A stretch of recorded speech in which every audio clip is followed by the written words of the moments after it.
Recording by Pam Castile. Vital Ingredient by Charles V. DeVette. Now watch, Rem said, indicating the native. Macker had been absent, exploring the countryside in the immediate vicinity of their landing place, and had not witnessed the capture of the native, or the test his two companions made on it. Macker followed Rem's gaze to where the biped native sat hunched. The creature was bent into an ungainly position, its body crooked at incongruous angles in such a way as to allow most of its weight to rest on a packing box at the base of a middle angle. Its stubby feet, on the ends of thin, pipe-like legs, rested against the floor of the spaceship. Its body was covered almost entirely with an artificial skin material of various colors. Some of the colors hurt Macker's eyes. In the few places where the flesh showed through, the skin was an unhealthy pallid white. Slowly the creature's head swiveled on its short neck until it faced them. "Those orifices in the upper part of its skull are evidently organs of sight," Rem said. "It sees that we are quite a distance away. It will probably attempt to escape again." Slowly, slowly, the native's head rotated away from them in a half circle until it faced Tool's, working over his instruments on the far side of the room. Then it turned its head back until it faced the door of the ship. "It is setting itself for flight now," Rem said. "Notice the evidence of strain on its face." The creature leaned forward, and the appendages on the ends of its upper limbs clutched the sides of the box as it propelled its body forward. It raised its right foot in a slow arc, employing a double-jointed braking action of its leg. For a long moment it rested its entire weight on its lumpy right foot, while its momentum carried its body sluggishly forward. Then it repeated the motion with its left leg, then again its right, all the while evidencing great exertion and concentration of effort. "It is making what it considers a mad dash for freedom," Rem said, "probably at the ultimate speed of which it is capable. That would be ridiculous except that it's normal for its own environment. This is definitely a slow-motion world." The creature was a third way to the door now. Once again its head turned in its slow quarter circle to look at them. As it saw that Rem and Macker had not moved, it altered the expression on its face. "It seems to express its emotions through facial contortions," Rem said, "though I suspect that the sounds it makes with the upper part of its trachea during moments of agitation are also outlets of emotional stress rather than efforts at communication." He called across the room to Tools. "What did you find out about its speech?" "Extremely primitive," Tools replied. "Incredible as it may appear to us, it uses combinations of sounds to form word symbols. Each word indicates some action or object, or denotes degree, time, or shades of meaning. Other words are merely connectives. It seems to make little use of inflections, the basis of a rational language. Thoughts which we can project with a few sounds would take it dozens of words to express." "Just how intelligent is it?" Macker asked. "Only as intelligent as a high degree of self-preservation instinct would make it." "Are you certain that it is a member of the dominant species of life on the planet?" "There's no doubt about it," Tools replied. "I've made very careful observations." "This attempt at escape is a pretty good example of its intelligence," Rem said. "This is the sixth time it has tried to escape, in exactly the same way. As soon as it sees that we are farther away from it than it is to the door, it makes its dash." The creature was one step away from the spaceship's open portal now, and bringing its foot up to cross the threshold, Rem walked over and lifted it off the floor. "Its legs are still moving in a running motion," Macker said. "Doesn't it realize yet that you've picked it up?" "Its nervous system and reflexes are evidently as slow as its motor muscles," Rem replied. There has not been time for the sensation of my picking it up to reach the brain, and for the brain to send back its message to the legs to stop their running motion." "How heavy is it?" Macker asked. "Only a few ounces," Rem replied. "But that's logical, considering that this is a light planet. If we took it back to our own heavy world, gravity would crush it to a light film of the liquid which comprises the greater part of its substance." Rem set the creature down on the box in its former queerly contorted position. Toolls had left his instruments and strolled over beside them to observe the native. "One of its appendages seems bent at a peculiar angle," Macker said. "I noticed that," Rem answered. "I think that I may have broken the bone in several places when I first captured it. I was not aware then of how fragile it was, but now that you mention it, I should be able to use that injury to give you a good illustration of the interplay of emotional expressions on its face. Observe now as I touch it." Rem reached over and touched very lightly the broken portion of the native's appendage. The muscles of the creature's face pulled its flaccid flesh into distorted positions, bunching some and stretching others. "It is very probably registering pain," Rem said. Suddenly the starch seemed to leave the native's body and it slowly slumped across the packing box. "Why is it doing that, Toolls?" Rem asked. Toolls concentrated for a minute, absorbing the feelings and thought pulsations emanating from the creature. "The conscious plane of its mind has blanked out," he said. "I presume the pain you caused by touching its wounded member resulted in a breakdown of its nervous system. The only thought waves I receive now are disjointed impressions and pictures following no rational series. However, I'm certain that it will be only temporary." "Don't you think that in justice to the creature we should repair its wound before we free it?" Macker asked. "I had intended to have it done," Rem replied. "You shouldn't have any trouble fixing it, should you, Toolls?" "No," Toolls answered. "I may as well attend to it right now." He rolled the portable converter over beside the creature and carefully laid its arm in the pan. The converter automatically set its gauges and instruments of calculation and gave its click of "ready." Toolls fed a short length of BASIC into the machine and it began its work. The native was still unconscious. The bone of the wounded arm slowly evaporated, beginning with the wrist joint. The evaporated portion was instantly replaced by the manufactured bone of the converter. At the same time it repaired all ruptured blood vessels and damaged ligaments and muscles. "It was not possible, of course, for me to replace the bone with another of the same composition as its own," Toolls said after the machine had completed its work, "but I gave it one of our heavy ones.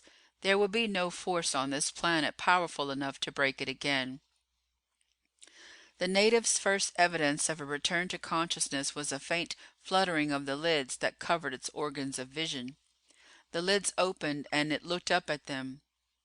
"Its eyesight is as slow as its muscular reactions," Rem said. "Watch." Rem raised his hand and waved it slowly in front of the native's face. The eyes of the native, moving in odd, jerking movements, followed the hand's progress. Rem raised the hand, speeding its action slightly, and the eyesight faltered and lost it. The native's eyes rolled wildly until once again they located the hand. Rem took 3 steps forward.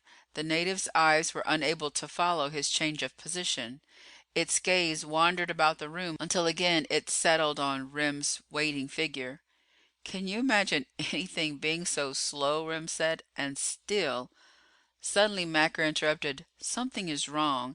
It is trying to get up, but it can't." The native was registering signs of distress, kicking its legs and twisting its body into new positions of contortion. "I see what the trouble is," Toolls said. "It's unable to lift the appendage with the new bone in. I never thought of that before, but its light muscles aren't strong enough to lift the limb. We've got the poor creature pinned to the box by the weight of its own arm." "We can't do that to it," Rem said. "Isn't there any way you can give it a lighter bone?" None that wouldn't take a retooling of the converter, Tools said. I'm not certain that I could do it, and even if I could, we don't have the time to spare. I could give it stronger muscles in the arm, but that may throw off the metabolism of the whole body. If it did, the result would be fatal. I'd hate to chance it. I have an idea, Macker said. By the inflections of his tones, the others knew that some incongruity of the situation had aroused Macker's sense of humor. Why don't we give the creature an entirely new body? We could replace the flesh and viscera, as well as the cartilaginous structure, with our own type substance. It would probably be an indestructible being as far as its own world is concerned, and it would be as powerful as their mightiest machines. We'd leave behind us a Superman that could change the course of this world's history. You could do it, couldn't you, Tools? Quite simply. Our policy has always been not to interfere in any way with the races we study, Rim protested. But our policy has also been never to harm any of them, if at all possible to avoid it, Macker insisted. In common justice, you have to complete the job Tools began on the arm, or you're condemning this poor thing to death. But do we have the right to loose such an unpredictable factor as it would be among them? Rem asked. After all, our purpose is exploration and observation, not playing the parts of gods to the primitives we encounter. True, that is the rule which we have always followed in the past, Macker agreed, but it is in no way a requirement. We are empowered to use our judgment in all circumstances, and in this particular instance I believe I can convince you that the course I suggest is the more just one. He turned to Tools. Just what stage of cultural development would you say this creature's race has attained? It still retains more of an animal-like adaptation to its surroundings than an intellectual one, Tools replied. Its civilization is divided into various sized units of cooperation, which it calls governments. Each unit vies with the others for a greater share of its world's goods. That same rivalry is carried down to the individual within the unit. Each strives for acquisition against his neighbor. Further, they retain many of their tribal instincts, such as gregariousness, emotional rather than intellectual propagation, and worship of the mightiest fighter. This last, however, is manifested by reverence for individuals attaining position of authority or acquiring large amounts of their medium of exchange, rather than by physical superiority. That's what I mean, Macker said. Our policy in the past has been to avoid tampering, only because of the fear of bringing harm. If we created a super being among them to act as a controlling and harmonizing force, we'd hasten their development by thousands of years. We'd be granting them the greatest possible boon. I don't know, Rem said, obviously swayed by Macker's logic. I'm still hesitant about introducing a being into their midst whose thought processes would be so subtle and superior to their own. How do you feel about it, Tools? What would they have to lose? Tools asked, with his penchant for striking the core of an argument. The right or wrong of such moral and philosophical considerations has always been a delicate thing to decide, Rem requested reluctantly. Go ahead if you think it is the right thing to do. All finished? Macker asked. That depends on how much you want me to do, Tools replied. I've substituted our heavy substances for his entire body structure, including the brain, at the same time transferring his former memory and habit impressions. That was necessary if he is to be able to care for himself. Also, I brought his muscular reaction time up to our norm and speeded his reflexes. Have you implanted any techniques which he did not possess before, such as far-seeing or mental insight? Macker asked. No, Tools said. That is what I want your advice about. Just how much should I reveal about ourselves and our background, or should he be left without any knowledge of us? Well, now that the others had deferred to Macker's arguments, he had lost much of his certainty. Perhaps we should at least let him know who we are and what we have done. That would save him much alarm and perplexity when it comes time to reorient himself. On the other hand, perhaps we should go even farther and implant the knowledge of some of our sciences. Then he could do a better job of advancing his people. But maybe I'm wrong. What do you think about it, Rem? My personal opinion, Rem said, is that we can't give him much of our science because it would be like giving a baby a high explosive to play with. His race is much too primitive to handle it wisely. Either he or someone to whom he imparts what we teach him would be certain to bring catastrophe to his world. And if we let him learn less, but still remember his contact with us, in time his race would very likely come to regard us as gods. I would hesitate to drag in any metaphysical confusion to add to the uncertainties you are already engendering. My advice would be to wipe his mind of all memory of us. Let him explain his newfound invincibility to himself in his own way. Macker had no criticism to offer to this suggestion. Does he retain any of his immunity to this world's malignant germs? He asked. They are too impotent to represent any hazard to his present body mechanism, Tools replied. If and when he dies, it will not be from disease. He will be subject to the deterioration of old age, the same as we are, won't he? Macker asked. Of course, Tools said, but that's the only thing that will be able to bring him down. He cannot be harmed by any force this light world can produce. He is impervious to sickness, and he will live indefinitely. Indefinitely? As his world reckons time, their normal lifespan is less than 100 years. Ours is over 5,000. He will probably live approximately twice that long because he will be subjected to less stress and strain, living as he does on a world of lighter elements. Then we have truly made a Superman, Macker's tones inflected satisfaction. I wish we were returning this way in 1,000 years or so. I'd like to see the monumental changes he will effect. We may at that, Rem said, or others of our people will. He will probably be a living legend by then. I'd like to hear what his race has to say about him. Do they have names with which to differentiate individuals? Yes, Toole said. This one has a family designation of Polnow and a member designation of Orville. It will be necessary for us to leave in exactly 10 minutes, Rem reminded them. Our next stopping place, the Red Star, will reach its nearest conjunction with this planet by the time we meet it out in space. Then we will have time to do nothing more for him before we go, Macker said. But as far as I can see, we've forgotten nothing, have we, Tools? Nothing, Tools answered. No, we forgot nothing. But Tools was wrong. They had forgotten one thing, a minor detail relatively. On Tools's world, his race, in the course of its evolution, had adjusted itself to its own particular environment. Logically, the final result was that they evolved into beings best able to survive in that environment.